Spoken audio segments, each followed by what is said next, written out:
G'day, g'day. Welcome to this edition of the Graveyard Shift with me, Dubs, and my mate, the Pole Man, talking all things Melbourne Storm in this official, unofficial podcast. And as we clocked up our 15th win for the season, we are, of course, finals bound. We're top four bound. We're getting very close to securing a home final and still just maybe in the hunt for an unlikely shot at the minor premiership too. But a good win over the weekend. We'll have plenty to chat about that, as well as a bit of news from around the club. And the Pole goes digging in his ponderings through a blast from the past that Storm fans might find a little bit nostalgic. Pole Man, how are you, and how did you rate the weekend? Yeah, I'm good, thanks, Dubs. How was the weekend? It was pretty good. Good weather down here in Melbourne. Went for a bike ride. Um, now we're allowed outside for more than an hour too, so maybe my bike rides might get a bit longer. Oh, Anyway, no, the match was. I mean, it was good, but definitely not good enough. I guess being 3 weeks out from finals and seeing sort of what our main rivals did this weekend. The Roosters looked incredibly, yeah, they looked amazing. Unfortunately, I have to say that. The Panthers just keep rolling on, and we was sort of okay, clunky, especially that second half. But I mean, I guess we did what we needed to do. And yeah, I guess we'll delve into a little bit what we thought. I guess what happened in that second half. What were your thoughts on the game, Dubs, before we sort of dissect it a bit more?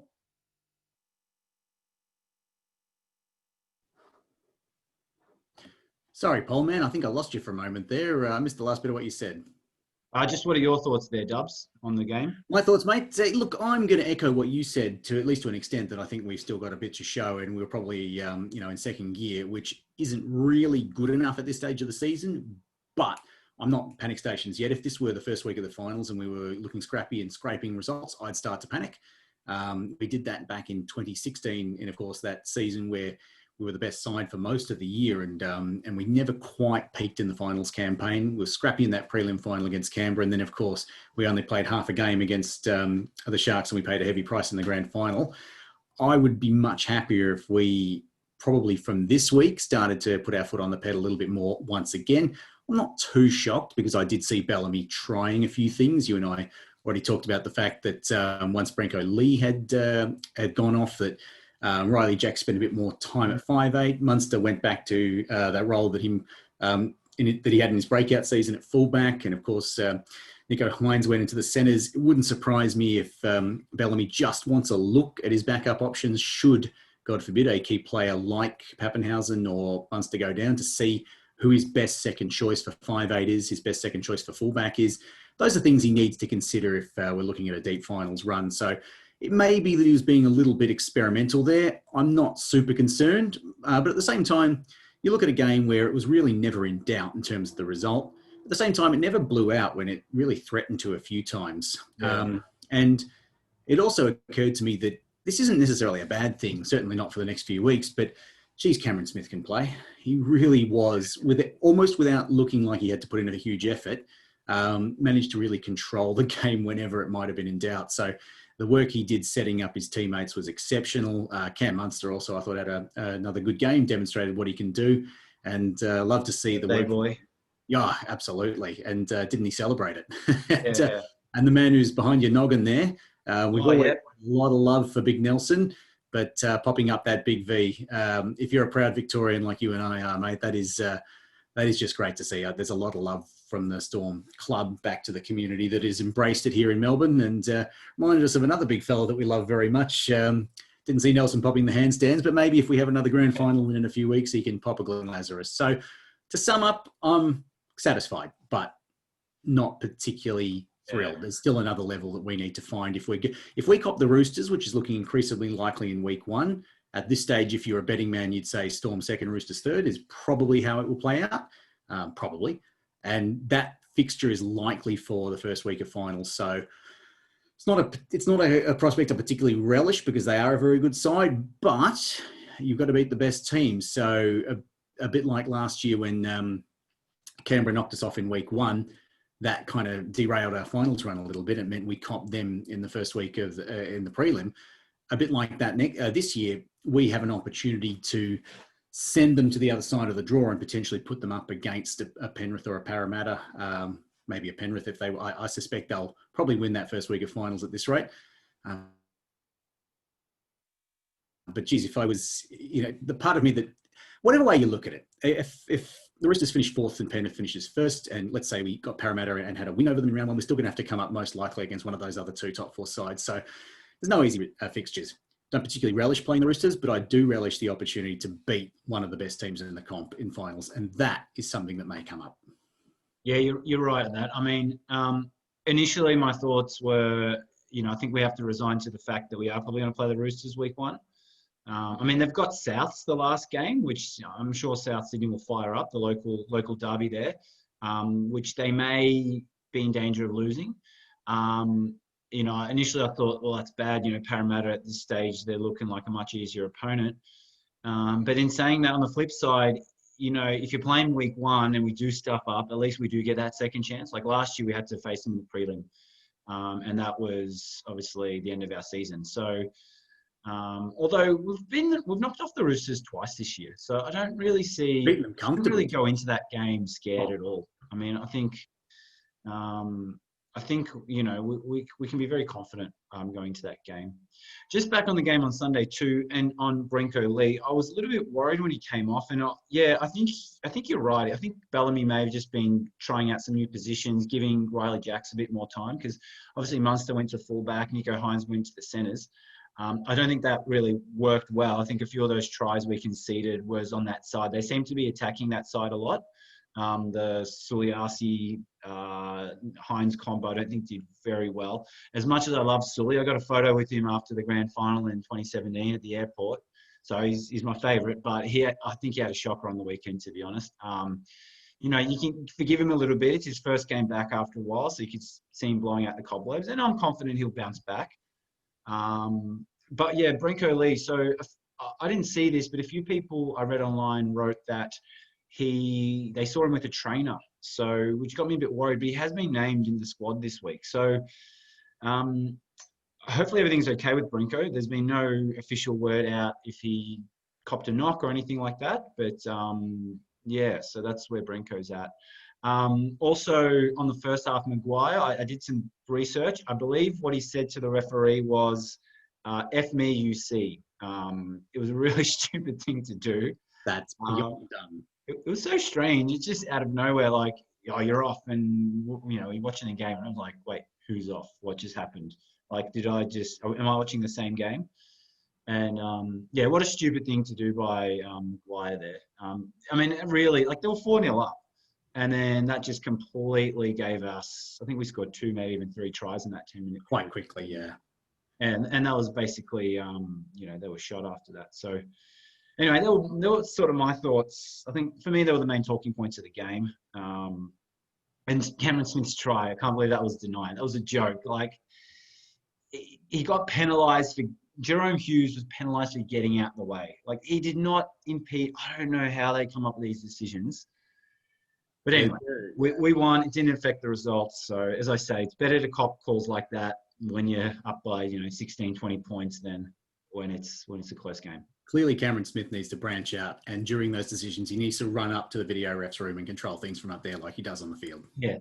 And what do you think about Smith too? Like on our Zoom chat, some people were saying that our Zoom chat during the match, some people were saying that he's looking so relaxed. It's as if he's just winding down and, enjoying his last few days, hinting that he's going to retire. I mean, it's always good to see the players relax out there, I think, too.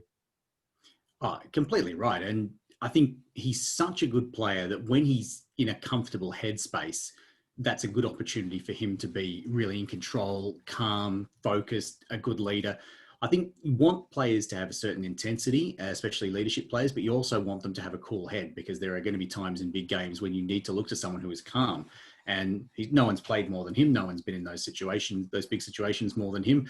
Certainly not in our team and really anywhere in the league. So I think that bodes well. It's interesting because watching him playing so well on Sunday, and he did play extremely well, my first thought was, geez, I don't want him to retire. Then I pondered it for a while and I thought, well, maybe that's a sign that he is ready to go, and he's just decided that he's going to enjoy his last few weeks and he's going to get the best out of himself. And he's got that, now that he's got a decision in mind, he's got that energy to push for 4, 5, 6 more weeks or whatever he has left. And I certainly hope that's the case. I'm just guessing as you are, mate. We don't know for sure, but Either way, I hope that the kind of relaxed, in control, focused Cameron Smith that we saw on Sunday is one that we can see lead that finals campaign, because great players, particularly in a sport like rugby league, where those players who play in key positions, creative playmaker types, can be so influential. We saw Cooper Cronk do it back in the final series in 2017. We've seen Cameron Smith do it in many situations in the past before. We saw the great Brett Kamali do it back in 1999. Really, he swung that game and created such an incredible number of chances for his teammates in a game where we really had no right to win. But sometimes a bit of individual brilliance and leadership can swing a game like that. Yep. Speaking of Cooper Cronk, I actually bought a signed Cooper Cronk jersey today, 2007. Thanks on the Store Marketplace website. Thanks, Scott. If you're listening, Scott, thanks for that. It was bargain price, so I'm very excited about receiving it. Pretty good price. Yeah, and with the number, it's not match worn, but it's got the number 7 on the back and the. No, it's signed. It's it's fantastic. I know he's left us, and we don't like his commentary, but he's still a club legend. I don't actually hate his commentary. I know that's a bit of an unpopular thing to say among Storm fans at the moment. I don't hate it, but I don't particularly love it either. I don't think he's terrible. We want him to be biased towards us. We're craving that. I think. And when he, I think he's trying very hard not to show bias. But anyway, Dub, shall we look at the results from? Let's go. Let's see, because I think we've now got we've almost wrapped up the top 8. But you lead on, my friend. Yeah, so Friday night was a close one. The Rabbitohs just got over the Tigers. We thought the Tigers were going to pull off another miracle come-from-behind victory like 2 weeks in a row, but it wasn't to be. Sea Eagles, too good for the Bulldogs. Again, the Bulldogs competitive game. Just can't win. Panthers, just too good for the Eels. Very good, impressive performance there. Dragons versus the Raiders. Raiders got up quite easily. Dragons were really disappointing. Did you see the story of this game? What was his name? Not Gordon Ramsay, Cody Ramsay, I think his name was. Played his first game for the Dragons. Scored 2 tries and then was denied a third. And there's this footage of his mum clearly mouthing her disapproval for that disallowed try, which would have been a first half hat trick on debut. A maternally outraged rugby league mum. Love it. It was great vision. The Titans got up in the big South Queensland derby there. Well done, Titans, playing some good football there. Young Tanamapeas was on the score sheet there. He grew up a Melbourne Rays player. The Roosters were very impressive against the Knights, 42-12. Obviously, we got the points against the Cowboys and the Sharks. That was closer than it was. The Warriors were leading 14-12 with about 10 to go. Probably even like 6 minutes to go. And, unfortunately, the Warriors just couldn't hold it together, and the Sharks scored a couple late tries, which leads us to the table. The Panthers win. They've got the Shields. I can't see them dropping the Shield. I've been saying it for a couple of weeks now. Obviously, both, and that's just not going to happen. I wouldn't have thought. Yeah, obviously the race is on here for the top 4. I can't see the Roosters dropping out a third, but who knows what's going to happen with the Eels and the Raiders. Yeah. So if the Eels aren't careful there, who's got the better difference? The Raiders do. So the Raiders could actually still sneak a top 4. Finals are officially locked shut. So it's the battle for 9th, which leads us to our game. We're playing the West Tigers, and they're playing for their favourite position. They're playing for 9th. So we better watch out this week. They've got something to play for. And I mean, in all seriousness, what do you think of this week's game against the Tigers, Dubs?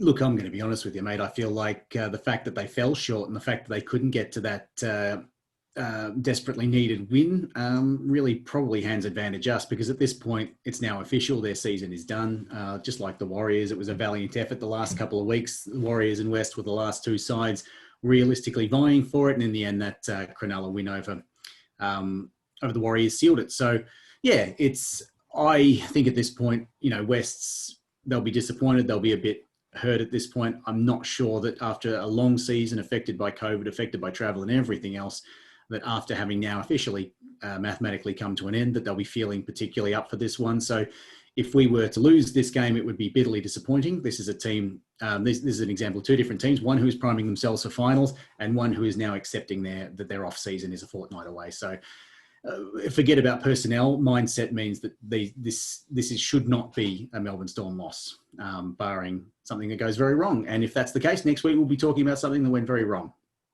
Yeah, it must be tough too, especially this year for those teams that are now officially dropped out because, you're in the COVID bubble. So normally life goes on, but now they've got to stay in this bubble for another few more weeks, knowing that their season's pretty much over. And knowing, last week they would have had over the weekend, just like the Warriors, a big push, a big effort, because as long as where there's a will, there's a way. They would have felt that mathematically they'd have been still alive. They would have had the Cronulla game wouldn't have been on their mind at that point. So, I would be surprised if at this point Wests still have the mental energy to go with us. That doesn't mean that they don't have players playing for something. There'll be guys who want a contract, guys who want to prove their worth in the future to a coach. There'll be guys trying really hard, but if you're a senior established player who knows he's going to be around next year, who's thinking about next season, you're not going to want to go out and blow out a knee or injure yourself or, kill yourself just going after what is essentially a dead rubber for you against the Storm. Yeah. All right, let's have a quick look at the ins and outs and the lineups. So for us, Brandon, so the exciting thing is Brandon Smith is really fast return. Christian, Luma, King, Momorovsky's back as well. It's another one coming back. Unfortunately, Darren Schoening's been dropped, which is a bit disappointing. He's been playing quite well. Bit unlucky. He's been doing well to hold his place. No Pappenhausen. Nico's been named again, which, hopefully that Achilles is not that serious. Initially I thought it was just a 1 week off, rest up, get it 100% right and off you go. Brenko's been named, as we've said, he's starting centre, so he must be good to go. The rest of the back line's pretty standard. Forward pack has changed because Christian Welsh has come in. Nelson moves to lock and Tina like that. To the bench. The only name that's missing there for that forward pack, the only two names really out of the starting lineup that are missing for me are 1 and 13, which would be Papa and Dale Finucane. So I do love that front row. I think Welch has really come to a different level this year and has been far more consistent. That would be incredibly stiff on Nelson to get relegated to the bench, but I still say off the bench, he's one of the best impact players in the league. So I'm not worried if he's playing that role in finals. But at the same time, this is a sort of an 85% strength team, I'd say at the moment. Two key players missing. Brandon Smith being back in the side is a big win, assuming he's able to get up and play. The fact that they've named him, though, with 2 games to go before finals tells me that he's going to be fit for finals, which is great. And I'm quietly confident about Papa in that there's been no news leaked anywhere that I've seen that suggests he is a serious injury. So my guess is that they've just decided, had 1 week off, might as well give him 2, let him have the 1 game coming back running into finals. Yeah, so just looking at you mentioned injuries, so it's much shorter looking at it this week. So obviously Dale is expected finals week 1. Yeah. Momorovsky's been named back now. Brandon's named back. Seve's out, and that's about it, or the major ones anyway. So it's really just waiting for Dale and Pappenhausen now to come back. Those would be the 2 names that I'd add to this side. If you told me that was the lineup for finals, the only 2 I desperately want to parachute into that would be those 2. Yeah. In my Vicky Latelli. It'd be interesting to see if he gets a run next week just before finals to see if maybe. If we win this week too, we're a lot, and assuming Penrith win, then we're second no matter what going into the final round. So then you can really experiment with some different players if that's what you want to do. So that's true. You got to be careful experimenting too much, though. We've seen teams before, not just in NRL but in various codes. They rest too many players or they experiment too much in that final round. They lose that momentum. They don't gel and they don't back up very easily the following week in finals. So either way, Bellamy knows that better than either of us do. So if he's watching, Craig, keep that in mind, mate, when you're doing your selections. Just scroll back down there, mate. You mentioned this before we started, but how about number 9 versus number 9? It's the I was about to mention that. The Master versus the Apprentice, Smith versus Grant. Harry Grant's obviously he's been, I think, their best player this year. The other thing I just wanted to bring your attention to, we've got the 2 cousins facing off, Eisenhuth versus Eisenhuth. I had to look this up, they're cousins. And they're both related to Paul Gallen. I think he's another one of their cousins or something like that. So they've got a similar sort of, how do I put this politely? They've got the cranial build of Paul Gallen, but a slightly more chiseled version of it. Yeah, I That think diplomatic enough? taking a few less knocks to the head, I think. And the other one I think we got to watch out for is Benji Marshall, especially, Yeah, of you know, course. Benji loves that big cutout ball, and we've got wingers that rush in. So I think, I think Benji's going to be aware of that. So I think, if I'm a betting man, I'm either seeing a couple of tries from the Tigers, or I'm seeing a couple of intercept tries from our wingers. So, but in all seriousness, I think we've got to be aware of that, and Benji's going to be looking for those big cutout passes to his wingers, and we've got to make sure we're not rushing out, or else we'll be conceding more points than what we should, like we did this week. I can see him exploiting that on the Vunivalu wing with some effect, because as we know, Sully is a rusher, a la the old Will Chambers effect, and he's not the naturally defensive winger that others have been. He makes up for that with his exceptional attacking and aerial skills. But I would be very careful if I'm Benji to try that against the Fox, because we know Josh Adokar, very sharp pair of hands, and his takeoff acceleration, even from a stationary position, is unbelievable. So intercept tries is a doddle for him if he gets some of those balls out there. And I notice you're looking at the match officials. Yeah, Jared Sutton, I don't know. I never, after the first time I've actually realised they list the match officials too. So there you go, referees. Ashley Klein, our old mate, and the growing his ISO beard there, and the senior review officials. So there you go. Interesting bit of information. Anyway, Dubs, I think... Can you scroll back down there, mate? Yeah. Oh, I read that incorrectly. I read that as Todd Judge, the touch judge. So never mind. I should pay more attention to what I'm doing here. Sorry, go on. No, I was just going to say, wrapping up, I think I just want to see a more, like an 80-minute performance this week, I think is what really we need to see. We need to be on their throats from start to finish. And a sustained discipline performance is, I think, exactly what the doctor ordered. And I think the betting odds, not that that's particularly my cup of tea, but that would tell you that that's where most, I'd say, your average viewer is probably seeing this game going. That there's only one side with something to play for. So if we don't take the win, then we have to be answerable for the fact that, are we serious going into finals? And I think we are. Right. So I suspect we should get through this game okay. And last game on the Sunshine Coast. So if you're on the Sunshine Coast, well, I mean, I think all the tickets are sold out already, to be honest. But, if you are going, get around it, bet behind your store. Might be the last time you see him on the Sunshine Coast for a while. And well done, Sunshine Coast, for being an outstanding host to us. We've loved you. Yes. Yeah, love the Sunshine Coast. Next holiday, I'm booking it in Mooloolaba. I'm there. Absolutely, mate. All right, Dubs, is it time to move on to Paul's ponderings here? I want to know what you're pondering, my friend. Take me back into the archives of rugby league obscurity. All right, Dubs. So, this is part 3 of our fallen mediocre club series. So let me quickly just, drum roll the announcement. This week we are looking at the Hunter Mariners. Oh, yes. I love it. First of all, I haven't looked at that logo like this for a while. What is going on there? That is... And why the Mariners? Like, Newcastle's like a industrial city. It's got the steelworks there, and I guess Steelers was already taken, wasn't it, at that time? It was already taken by Illawarra, and that's fine. You don't have to name. But why the Mariners? Do we think of Newcastle and we just think of burly sailors and standing next to the big wheel? And I don't know. I just feel I don't know why. I had the answer for the Crushers, but I don't know why they're the Mariners, and I don't know why they were the Reds, but that was their name. So let me, I've written almost a script here, Dubs. This should be pretty professional. So, all right. No club's story probably embodies how divisive and bitter the Super League war was than the Hunter Mariners and what went on in Newcastle in 1995. So basically the history of the club began only a few weeks after the Newcastle Knights announced their loyalty to the ARL in 1995 when the whole Super League war was kicking off. So Super League and News Limited, and within weeks of that announcement, announced that they would be creating a team for their competition in Newcastle because the Hunter region was seen as a key battleground during the Super League war. It was a key market, so they had to have a team there in Newcastle.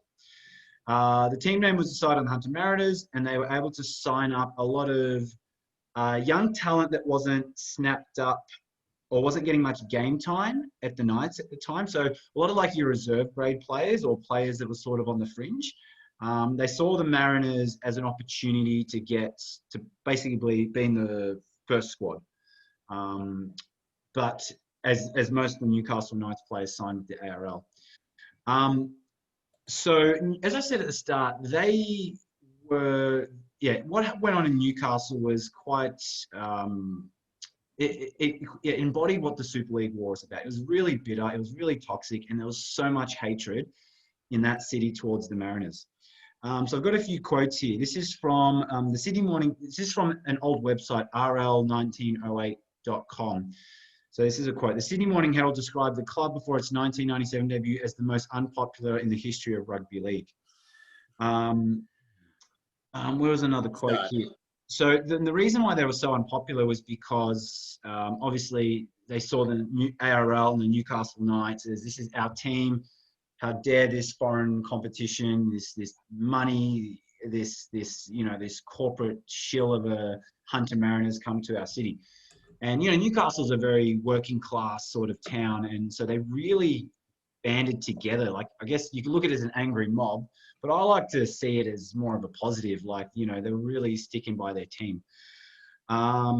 So initially, the Newcastle Wests Leagues Club, which is like the biggest leagues club in Newcastle at the time, were going to finance the Mariners. And this was not taken very well with their members. So there was a meeting called where 5,000 members showed up and they overwhelmingly voted down the idea.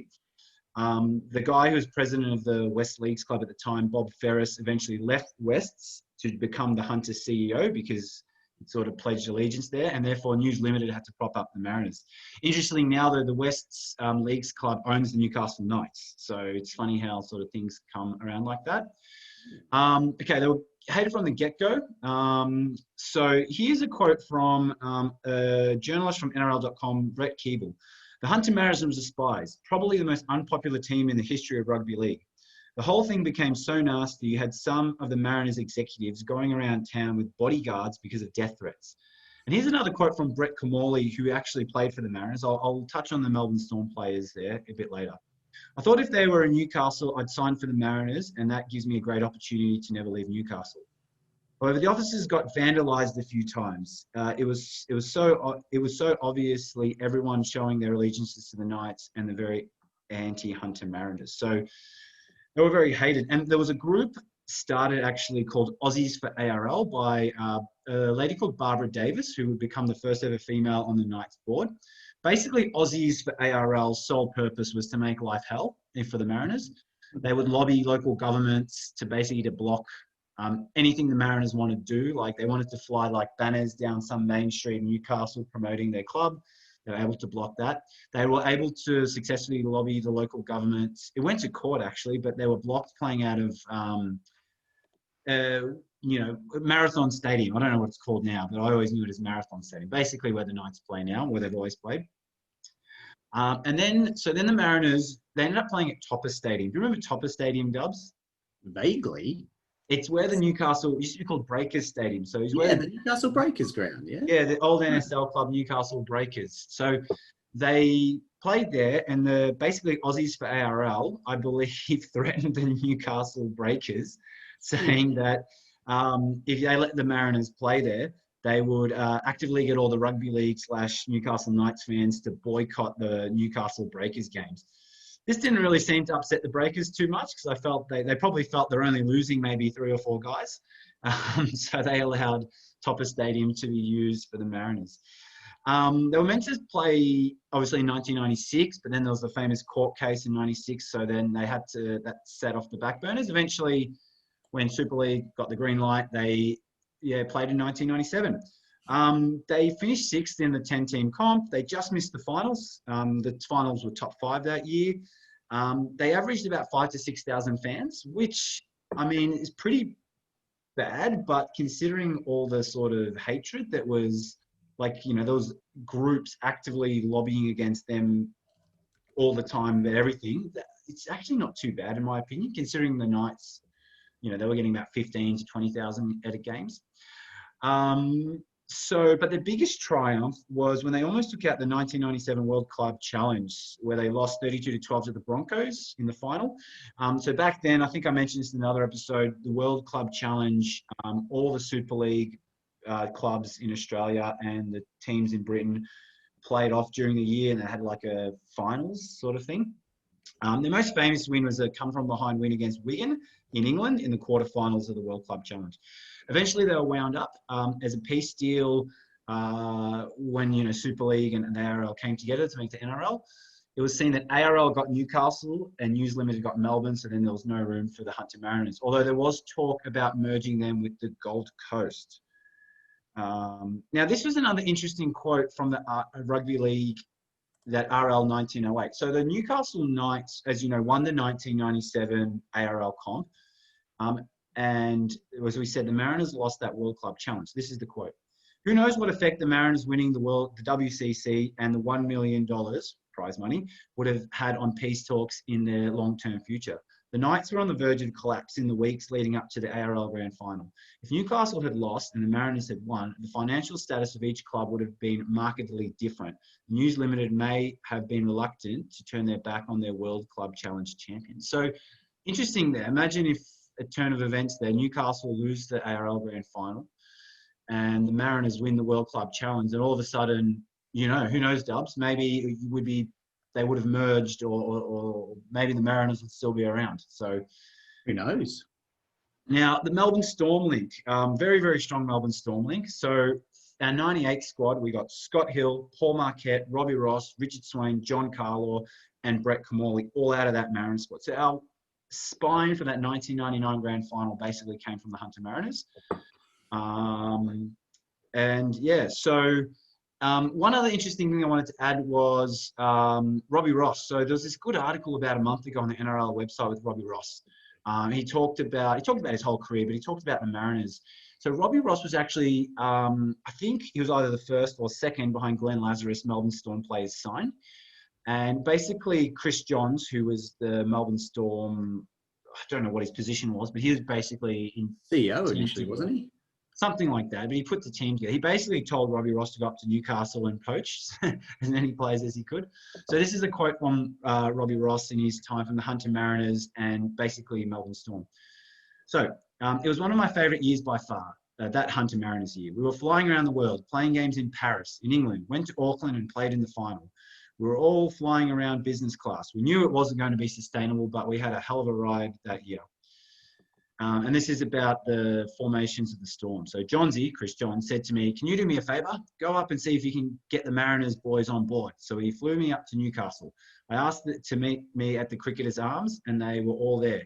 Hilly, Paul Marquette, Swaney, and John Carlaw. There might have been one or two more. I think he's missing out Brett Camorley there. Yeah, just Clive Churchill medal winner, but go on. Yeah.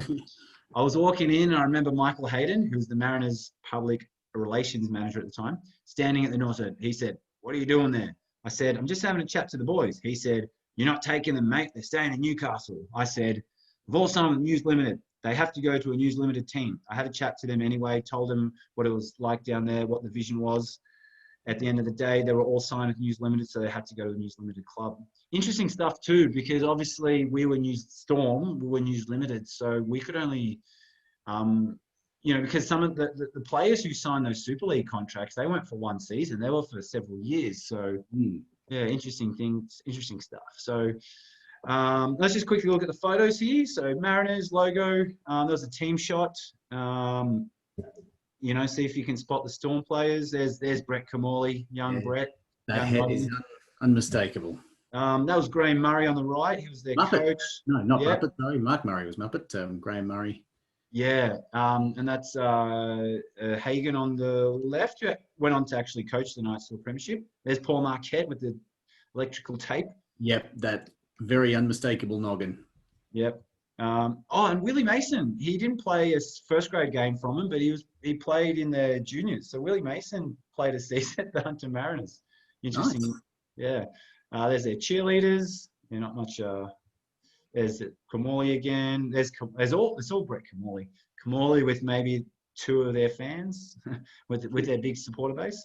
And this was from 2016, just a random Hunter Mariners jersey at a St. George game. So the Mariners live on in spirit. So that's the Hunter Mariners, Dubs, the most hated team in rugby league that almost became world champions. almost champions of the world, and yet now we just think of them as looking like somebody melted a Parramatta jersey. Yeah, exactly. That's probably about the shape of things, I reckon. But that is a fascinating one because the Hunter Mariners is pivotal to the formation of the Melbourne Storm because we pinched half their good players. Yeah, so thank Robbie Ross for that, and Chris. Well done, Robbie Ross. Yep. Let's just get that 99 premiership. All right, Dubs. Let's finish it up with the meme, shall we? Meme away, my friend. Oh, it's not that late, is it, Dubs? Oh, sorry. Well, it's the graveyard shift, I guess. It's the graveyard shift. If it was an audible medium, you wouldn't see me yawning. Yeah. All right, so here we go. Always related about someone's got to let the dogs win, right? So the results are in. 100% of New South Wales supporters think Manly are sees cunts for not letting the dogs win. Again, come on, dogs. You got 2 more chances to win. Got to get the Broncos to last. This is the West Tigers. Now you could sign a decent halfback, an 80-minute hooker, or a fullback, or you could trade it all in for the Fox. The Fox. Please don't go for the Fox, West Tigers. I'd love to keep him. Well, yeah, I think it's almost signed sealed. I think the official announcement's coming this week. I read somewhere. Fait accompli, as they say. But I just want to know who we're going to get for him. Like, we said that we're not going to sign him. Let him go unless we get a decent replacement. So there'll be something in the works. Let's hope that. Could be Talau. I heard Talau's probably but anyway. Yeah, it was. This is from not last week's game, but 2 weeks ago. But I thought this was funny, the Novak Djokovic incident. I'm sure you've all seen. So look, ladies, that's not a choke, okay? Did you see Manly against the Tigers? So I thought. To clarify, I'm not laughing at the lineswoman. I'm laughing at that quite witty gag. Yeah, laughing at Manly. This isn't a meme, but this was a good banner. Well done, Titans. Broncos, Queensland, shame. This is coming from. I love how the guy holding it. It's just like this, grey-haired guy. He's like middle-aged guys. And then that's probably his son on the other end. Quite possibly his son. And it's not ironic anymore. That really is 2020 for you. The Broncos are Queensland shame. That's salt in the wind. That's coming from the Titans. There's one thing if it comes from the Cowboys who at least won a premiership. Yeah. To be honest, I don't think I could stomach that if I'm a Broncos fan. I can say, you know what, you're having a good time right about now, but you are nothing and never have been. Yeah. And I don't mean that harshly. Well, I do. Hey. This one's not a meme again, but Josh had a car. I thought there's a few comparing him to like a pineapple, but I thought this was pretty clever because it's got the beard. It's got the beard and the haircut. He's the genius. He grows the chin out a little bit more and shaves the sides. He could be Will Smith. Yeah. It's not your company, mate. I promise. This one's a bit old. We've got reposted. So, again, a Simpsons meme. I actually don't know this Simpsons. N-H-U-Y-Z-E-N. Yeah. Pappenhausen. Is Ottawa. And this one was shared by mate Jesse. So, there's the Steelers and there's the Steelers. Pittsburgh and Illawarra are worlds apart. And, boy, don't we know it. Yeah, they'll get a run in the mediocre clubs, but yeah. As mediocre clubs go, they had a better run than most. Yeah, they weren't that bad. Anyway, Dubs, that's it. That's the memes for the week. That is it. We're done for another show. So get around the Melbourne Storm this Sunday. Let's kick them home and let's wrap up second spot and maybe, just maybe, keep alive first place. But another win would be good. And let's hope that the Melbourne Storm boys are fit and firing and raring to go as we're 2 weeks away from finals. I look forward to watching it with you, mates. And And guys, make sure you like, share, subscribe. We're on Twitter as well. We're trying to get this thing out there, but I think we need your help. We want to try to grow organically. So please share with anyone that you think that might be interested. We'd really appreciate that. And we hope you've been enjoying our show. So thanks a lot, guys. Go Storm, and we'll see you next week. See you guys. Like, comment, subscribe.